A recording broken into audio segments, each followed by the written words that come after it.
Greetings, vinyl community. When I first became aware that there was such a thing as a vinyl community on YouTube and considered making my own videos, one of the first things I thought of was to do a video about this album. I was a little reluctant because I wasn't sure there was any point in my talking about albums that are really super well known. This one I had to speak about eventually, so here it is. And I'll start with this personal anecdote. On Christmas of 1969, I received from my parents a clock radio. And this was my first time owning an FM radio, so the next day I tried experimenting to find out what's on the FM band. And I just dialed through until I found a station that was playing some cool music that I liked. They were playing Steppenwolf and Eric Burdon and the Animals. And so I hooked onto that station. That was KPRI 106.5 in San Diego. And I heard them play a song by Bob Dylan. That was amazing. The only Bob Dylan songs that I'd heard on the radio were Like a Rolling Stone, of course. Brilliant song. It was a big hit in the summer of 1965. And Everybody Must Get Stoned, as I assumed it was titled, actually Rainy Day Women numbers 12 and 35, and Lay Lady Lay, and that was about it. So I heard the song about Mr. Jones that knocked me out. So I wanted to find the record that had this song Mr. Jones on it. Well, I looked at every Bob Dylan album when I was in a record store, and I didn't see Mr. Jones. So, of course, I didn't know at the time about Dylan's propensity for giving his songs off-the-wall titles like Rainy Day Women numbers 12 and 35. I was just looking for that song titled Mr. Jones and couldn't find it. So eventually, around May, I think, so this was months later after hearing the song that one time, I decided to buy a Bob Dylan album anyway, and I bought the one that had the song that I really dug, Like a Rolling Stone. And that was this album, and this very copy, Bob Dylan, Highway 61 Revisited, released in August of 1965. This is the Columbia 2i pressing.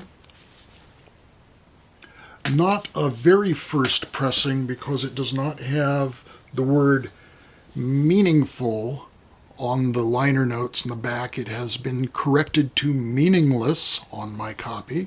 You can see it looks like they did a little, the whole line looks like it's in a slightly lighter typeface than the rest. So they must have done some kind of insert there. That's it. Highway 61 Revisited by Bob Dylan. And this is, to this day, my favorite Bob Dylan album.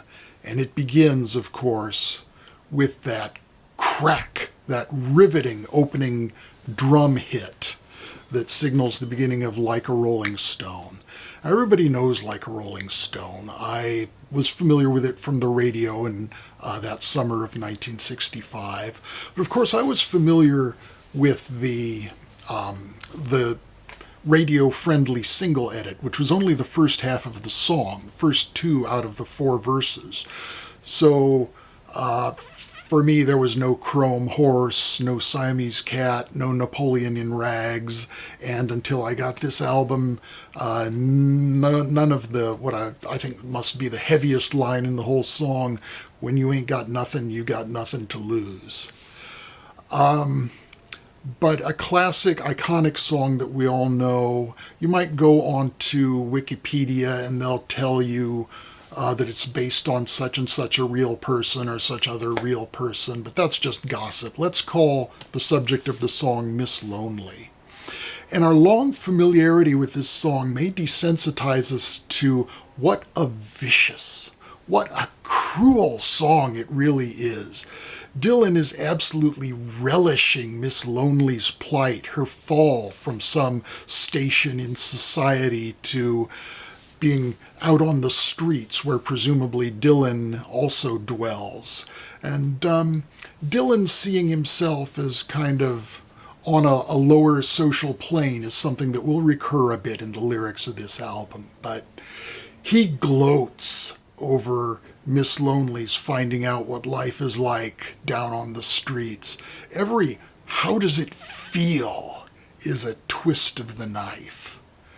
So that's the song that was the sort of flagship song for this album, and it opens the way towards a hell of a ride. And that continues with the next song, Tombstone Blues. Not actually a blues, but a comic song with a rollicking guitar-driven beat. And every verse is basically a separate vignette with Dylan trotting out a panoply of historical, biblical, and fanciful characters from John the Baptist to Jack the Ripper.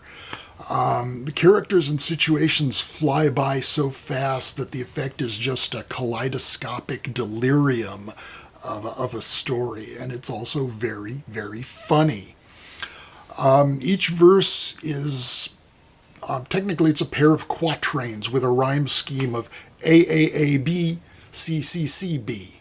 And that follows Dylan's predilection for multiple rhymes, followed by the triple rhymed chorus. It's kind of an unusual format, the 3 4-line quatrains and the 3-line chorus. Did I say 3? 2 quatrains, 3-line chorus.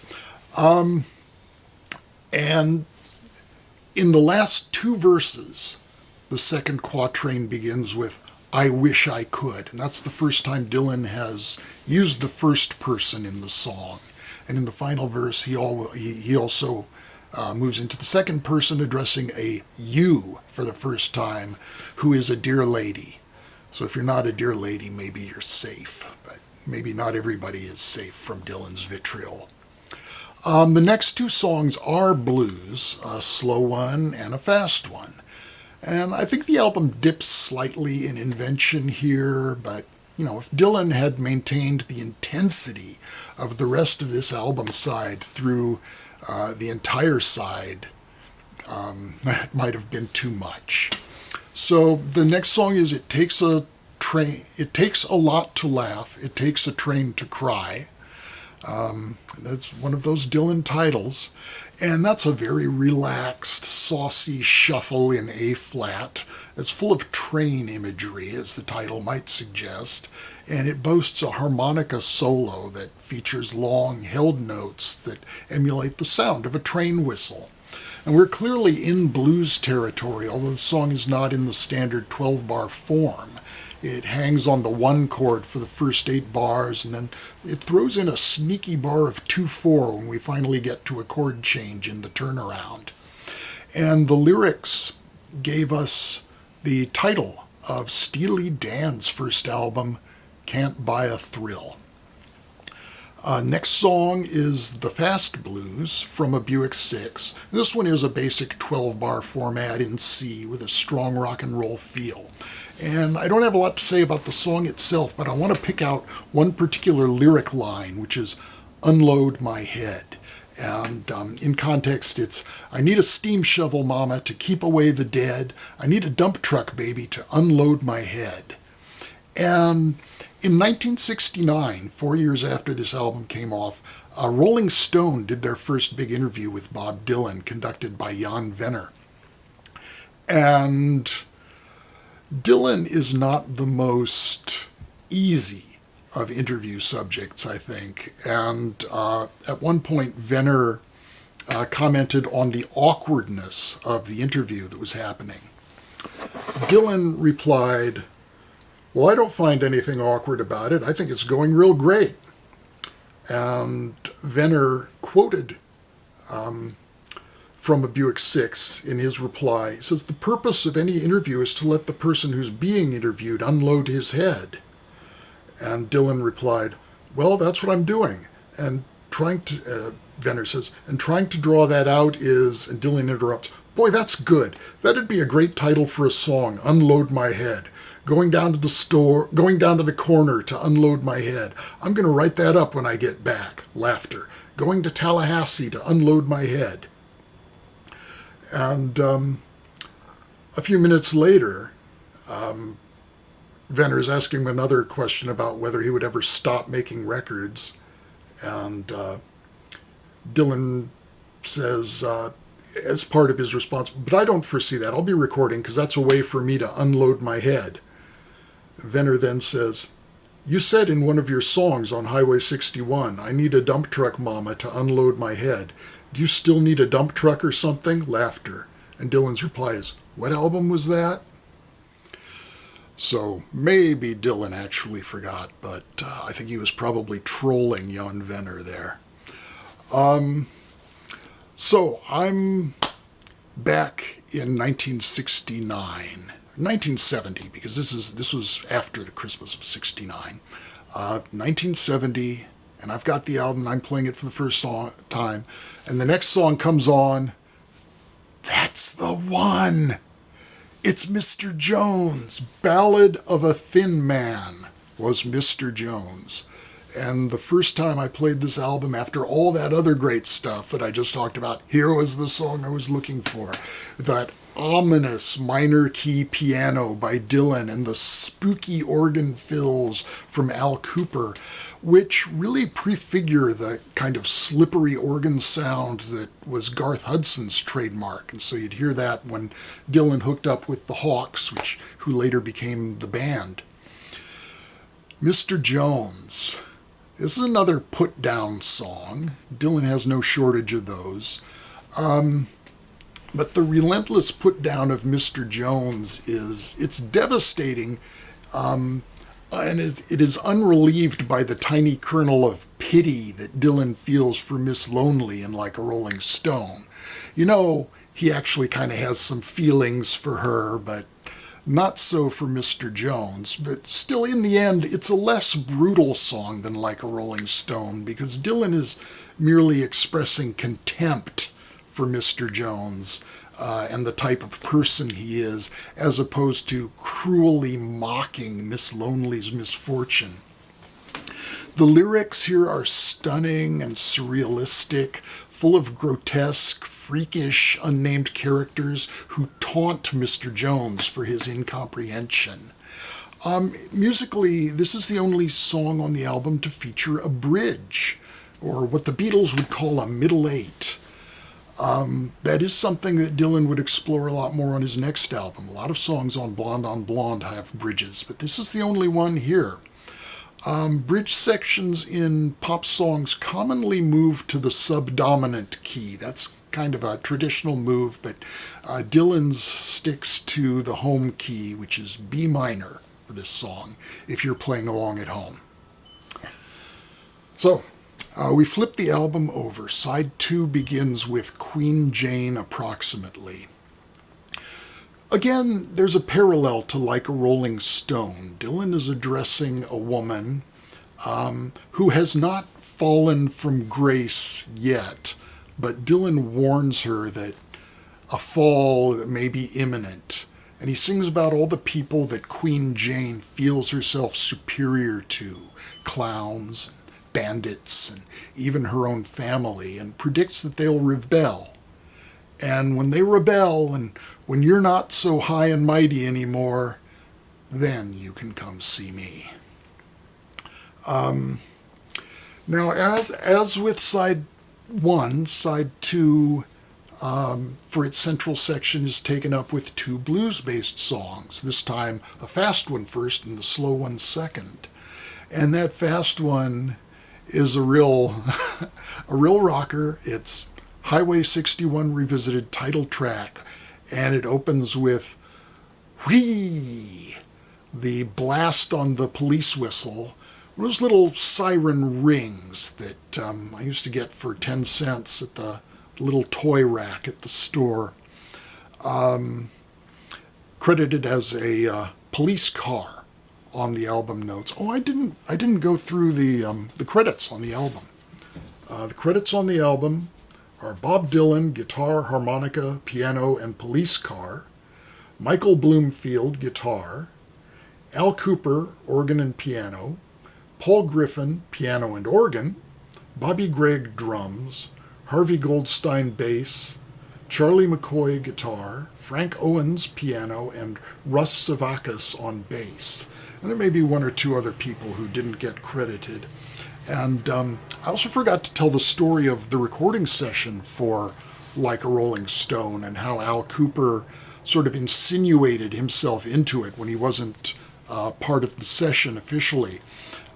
He had been invited to observe by Tom Wilson, the producer, and brought his guitar along, figuring he was going to blag his way into playing guitar on a Bob Dylan record. So he got there and found that Mike Bloomfield was playing guitar, and Mike Bloomfield was going to eat Al Kooper's lunch as a guitarist. So he meekly put his guitar away and thought, well, I still want to play on this Bob Dylan record. So he, not quite with permission, seated himself at the organ and just jammed along with the chords to Like a Rolling Stone. And as the legend goes, Bob Dylan heard the organ part and said, "Turn that up." And a sound was born. So, a sound was born in Highway 61 Revisited when Bob Dylan got a hold of that little police car whistle and went, whee! So you get a galloping beat and a biblical allusion. And that's how we kick off Highway 61 Revisited. God said to Abraham, "Kill me a son." Can you condense it any more into those few words? Musically, it's an extended blues form with what we call a long one in the blues jam scene. Probably the funniest song on the album. This album has no shortage of humor, much of it very sardonic. From a Buick 6 gives it stiff competition for being the rockingest, but I think this one's the funniest. Next song, Just Like Tom Thumb's Blues. A blues that doesn't sound like one.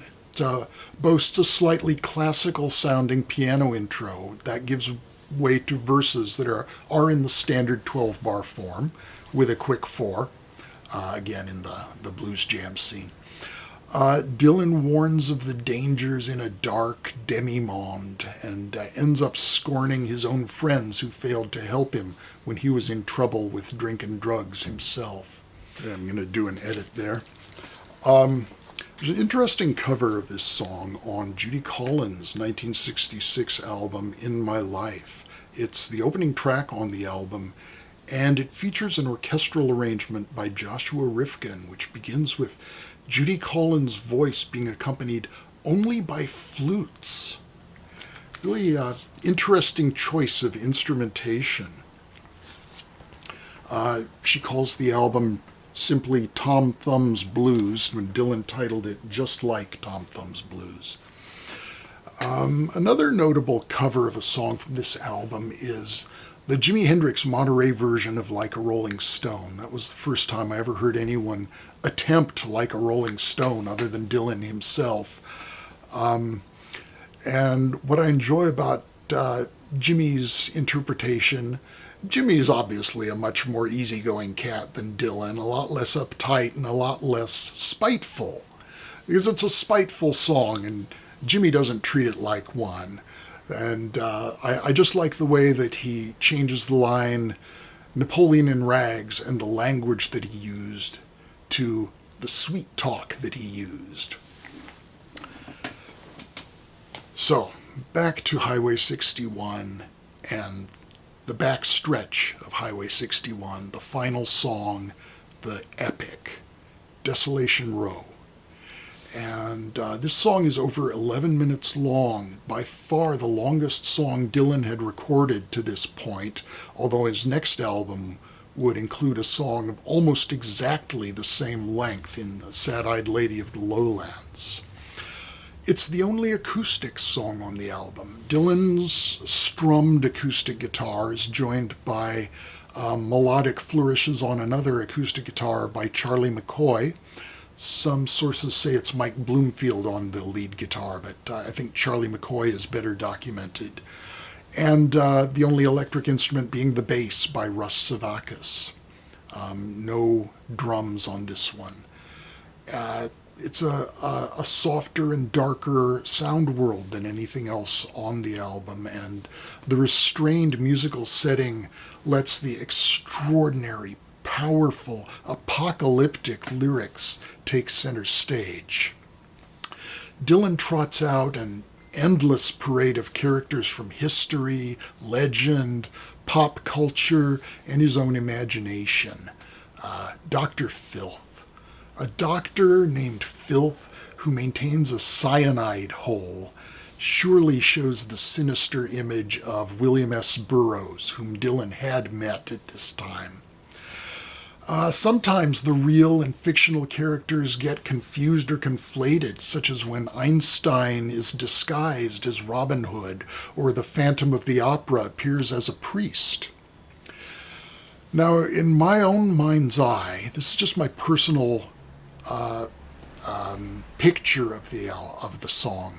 The song is set at dusk.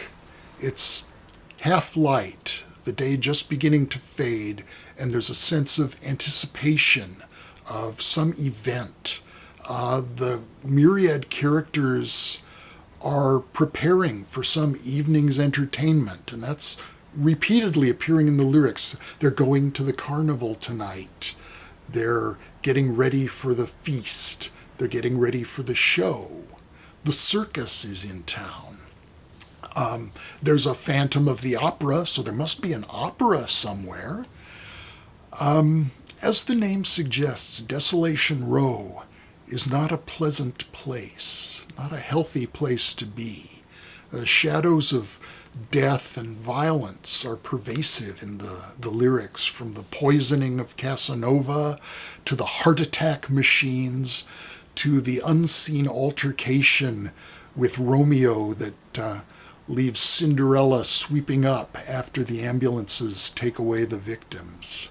And it's a masterful bit of lyrics right there. When we hear someone about to confront Romeo, and then it cuts directly to the aftermath, and we can only imagine what happened.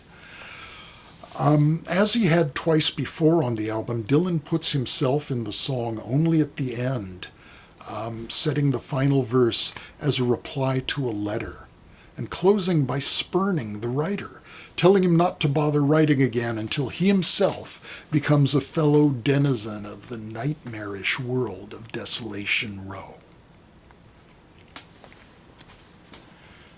That's my take on Highway 61 Revisited.